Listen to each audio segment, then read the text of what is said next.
So, if you've been coming for a while, you know that we're into the Gospel of John. Yeah. We're going to continue the month of May and the month of June on the Gospel of John. And John, as I mentioned, is very different gospel, right? The three first Gospels were written pretty much after the death and resurrection of Jesus. It was like really in the early stage of the church, when everything was new, everything was exciting, everything was exploding. And there's some things that and theme that the writers emphasize due to where they were at as a church. John wrote his gospel way later in the first century, where all the apostles were gone. Jerusalem was destroyed, conquered by enemy. The temple was wiped down. And even the church at the end of the first century, even if it grew outside Israel, was really scattered, really persecuted. It was not a fun time. It was really like a challenging time for the church. So it's in that context that John is writing his gospel to remind us some great lesson and also introduce new things that they were not maybe there in the first three gospels, to help encourage the saints to face what they were going through and also moving forward with faith. Are you with me? Yeah. So in John, one cool thing is all the stories, there's always a background. There's three great festivals for Jewish culture. And John really emphasized these three festivals. If you read in the first few chapters, like we did the last few weeks, it mentioned about two great festivals. The festival, a week-long celebration where all the Jewish people had to come in Jerusalem. It was a big, big deal. You follow me? The first one was Passover. We know what is Passover. I think we start to know, going to the Old Testament. Basically, was Israel celebrates God passing over the firstborn sons of Israel by eating a sacrificed lamb. We know this in the book of Exodus, when Moses freed Jewish people from slavery. That's what they did the last, curse over Egypt. It was this. And this Passover was followed by the Feast of Unleavened Bread. So since they were free from Egypt, the Jewish people celebrated the Passover. That's what we call the Passover. We know that Jesus was crucified on Passover. We know that He is the sacrificed lamb and that saved Israel. Amen. And He rise on the third day on the Feast of Unleavened Bread. And we take the bread and the blood to remind us this is our Passover, right? Okay. So 50 days later, there's another huge festival for Jewish people. It's called Pentecost. Pentecost, or the first fruits. Basically, it's in the spring, 50 days after Passover, and it's a celebration of the very first heads of grain ready to be harvested, in a proclamation of trust that the rest of the harvest will come in. You follow me there? So what is for Christian the Pentecost? We know it's also the first day of the church. In Acts 2, for the day and the festival of Pentecost, Jewish people came from all over the world, like every nation, everywhere in Israel, to celebrate. And this is where the apostles were filled with the Holy Spirit and preached the message of the good news for the first time. And the first fruits of God's redemptive work, it was the 3,000 people who got baptized on that day. And that didn't just start there in Acts 2. It kept going for the next 2,000 years plus. So we know these two festivals pretty well, and we know the connection of these festivals with the New Testament and Jesus and all this. But do you know what is the third and final Holy Week? The final and third festival for Jewish people. If I have the question, a lot of people will be like, what is this? I'm not too sure, really. Somebody want to venture with the answer here? You don't know it? That's okay. After today, you all know it. And you'll be ready to teach to other people. It's the Festival of Shelters. The Feast of Booths. But not booths, but the booths. And also the Festival of Tabernacles. I'll be very careful because the French is... Heard that line there. We stay away from this part of the Bible, right? It's basically, it's a fall harvest festival. It's in the fall at the end of the harvest time. And then just beginning the dry season, the winter, that was a very, very important festival. What they would do there is very cool.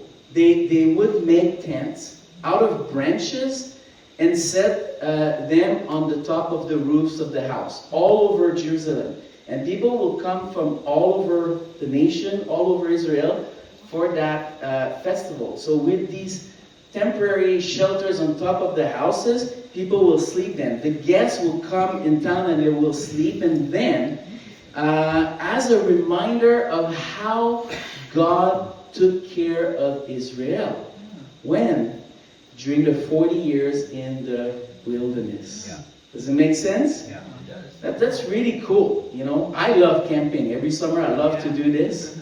Every time I do camping, it's very rustic, it's very basic. Every time I think about our ancestors. Yeah. Like the people who first came in America had nothing, no electricity, nothing. Like it's so hard sometimes to go in camping in itself with all the luxury we can have. You cannot help it but think back and say, man, how much it was difficult and how much grateful we should be for this. Yeah. This is what they were celebrating. They were thinking about the ancestor after they flee Egypt, the 40 years in the desert. Like, we can overlook this and just say, oh yeah, they spent 40 years in the desert, but it was a big deal. Like seriously, where did they find food? Where did they find fresh water? Where they were able to organize life and find things, what they were sleeping in. There was no Home Depot or nothing like this. They had to find branches and stuff, but they were in the desert. Like there's not a lot of supplies there. Yet they survived for 40 years. So that's what they were celebrating. And just be reminded about how God took care of Israel. There's another emphasis during this festival. It was water. As you know, desert, like water is a big issue, right? Miraculously, during 40 years, God provided daily water for these people. So during that festival, the Festival of Shelters, there's a big emphasis on water. For instance, the priests, for the week-long celebration, they would have the priests with golden, the pitchers in gold. They were taking water from Siloam well and walk all the way to Jerusalem, to the temple, spreading water on the road, like singing song of the book of Psalm, like quoting books of prophet, referring water. So it was really a big deal, and it was almost like a rain, how do you dance rain? Like rain dance. Right? Like people, like they're looking for water. So basically this. So today, I just want to look at a simple passage in John 7, and the title of the message is Living Water. The living water. We know Jesus proclaimed, I am the living water, but I want to put it in the right context so we understand what does John want to communicate, what do you want us to take home with this passage. We read this in John 7.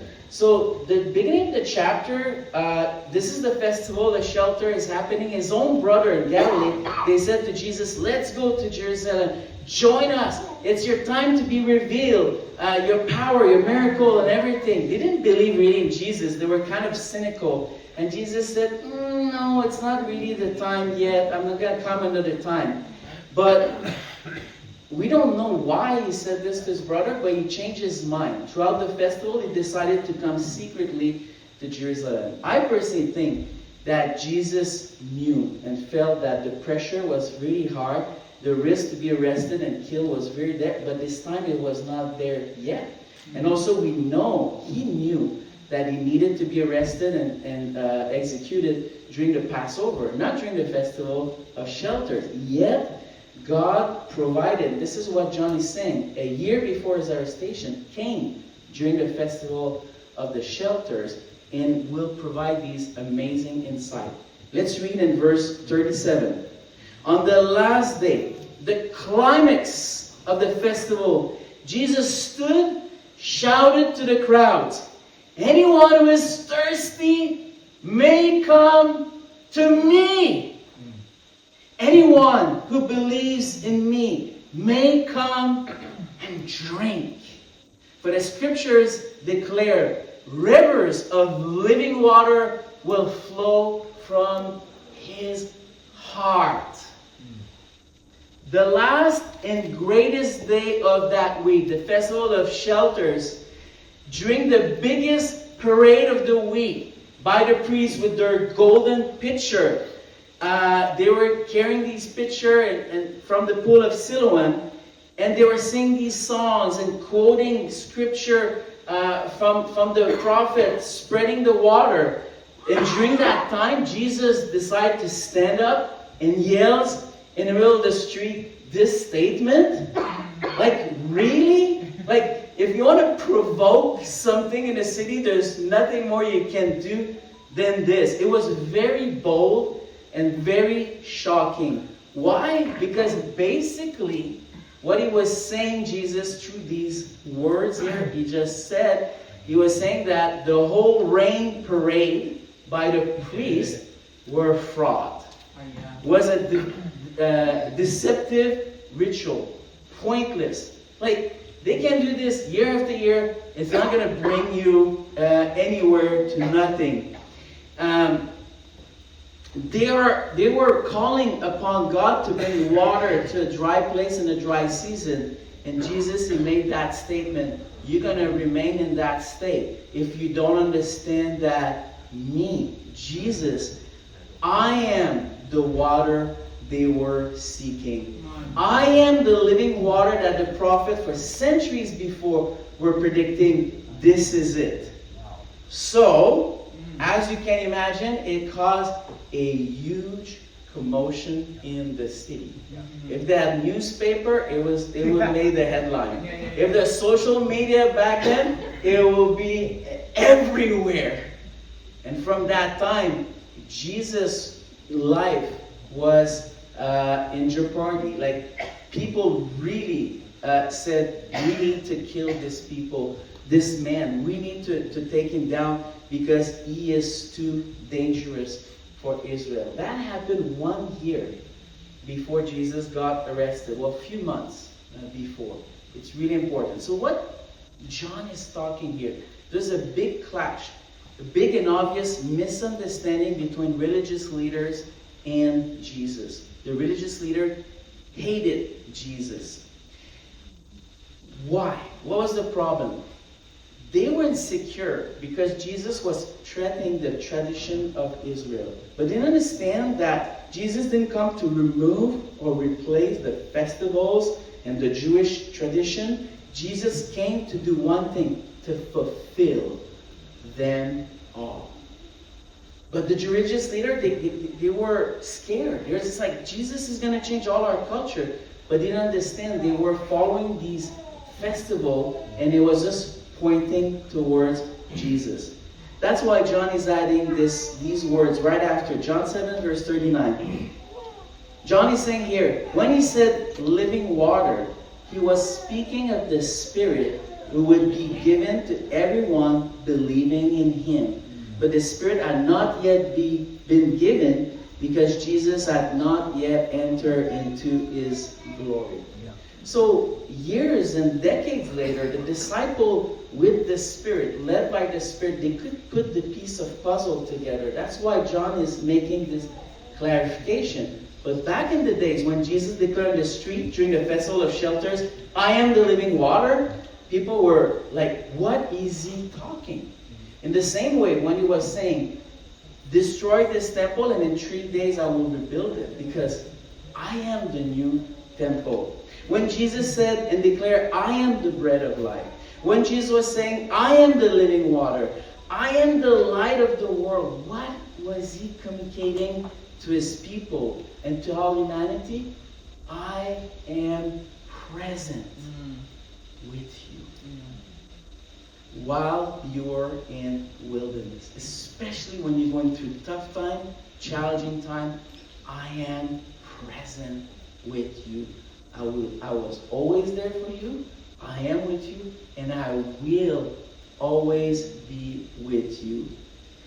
Jesus' statement of living water, like I said, is referring to Old Testament prophecies read during the festival. These are just examples of prophecies that the priest would quote. Zechariah chapter 14, verse 8 and 9. On that day, life-giving waters will flow out of Jerusalem, half toward the Dead Sea and half toward the Mediterranean, flowing continuously in both summer and winter. And the Lord will be king over all the earth. On that day there will be one Lord, his name alone, and will be worshipped. That's pretty intense prophecy, talking about a great time of restoration. And Jesus is proclaiming, I am this living water. It's a very apocalyptic prophecies, but John later will rely on some of these imagery in the book of Revelation. I don't have time to go through this, but if you read Revelation 22, the last chapter of the Bible, it's talking about all this. Another prophet during exile, Ezekiel chapter 47, verse 1. This is what he said. In my vision, the men brought me back to the entrance of the temple. There I saw a stream flowing east from beneath the door of the temple and passing to the right of the altar on its south side. He's talking a time while they were in exile in Babylon about God's going to do something amazing. And again, you see that life, the living water, the stream coming from the temple itself. Fast forward, Ezekiel chapter 47, verse 12. Let's read this. Fruit trees of all kinds will grow along both sides of the river. The leaves of these trees will never turn brown and fall, and they will always be fruit on their branches. There will be a new crop every month, for they are watered by the river flowing from the temple. The fruit will be for food and the leaves for healing. Ezekiel paints this picture of God's restoration to come. And it will begin with water flowing from the temple in Jerusalem. A living water that will produce trees, producing fruits that will feed but also heal people and humanity. Jesus is declaring during the festival, the time has come. I am the living water. So, as I'm closing here, just want to bring you back again to the context of John's gospel. When he wrote his gospel, the church is going through a very difficult time. It's wilderness all over the place. And I think today, 2,000 years later, in the same way, we live in the midst of wilderness. We live among a people that reject God, don't know about God. We may have money, we may have nice buildings, cars and houses, but spiritually, it's a desert. Spiritually, people are empty. People are thirsty. I appreciate the honesty of Ellie, when she shared her own testimony of life, Coming out of a relationship at 6 years, like she lost her spark. She was not there anymore. She was hopeless. This is what God is all about. Reaching out to people who are thirsty spiritually.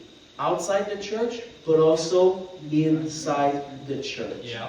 So, for us today, two things we need to remind ourselves. First of all, The wilderness is an essential place. Yeah. I don't need to talk too long about this. You know this. Yeah. The wilderness is an essential place that God takes His people to transform them. Yeah. You like it or not, that's God's way. It's not a bad place to be. It's essential in our journey. It's transformative.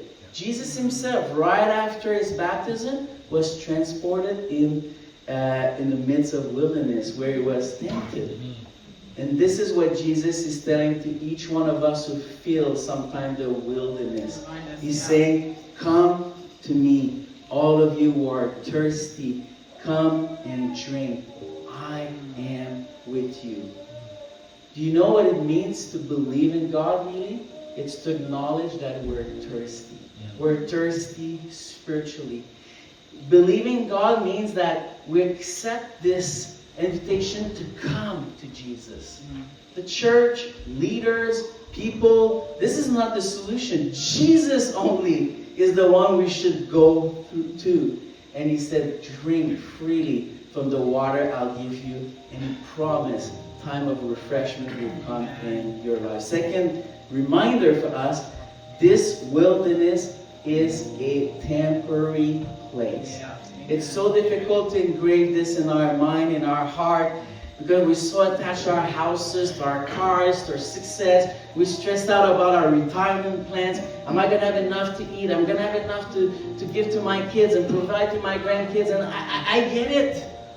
But John is reminding people, this place we live in, we call the world, is a temporary place.